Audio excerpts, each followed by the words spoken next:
कागणी इथं घरफोडीत 12,40,000चा ऐवज लंपास. कोवाड आणि तेऊरवाडी इथंही चोरट्यांनी मारलाय डल्ला. चंदगड पोलिसांसमोर चोरट्यांना पकडण्याचं उभं ठाकलंय आव्हान. चंदगड तालुक्यातील कागणी येथील 2 बंद घरांची कुलपं तोडून अज्ञात चोरट्यांनी 12,40,000 रुपयांचा ऐवज लंपास केल्याची घटना बुधवारी दिनांक 29 मे रोजी दुपारी घडली.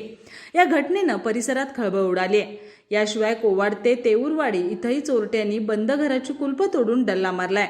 या घटनांची नोंद चंदगड पोलिसात झाली आहे. याबाबत पोलिसांमधून मिळालेली अधिक माहिती अशी: कागणी येथील लक्ष्मण सहुप्पा हे पत्नीसह सकाळी 9 पूर्वी घराला कुलूप लावून शेतात गेले होते. या काळात अज्ञात चोरट्यांनी कुलूप तोडून घरातील 6,25,000 रुपयांचे दागिने चोरून नेले.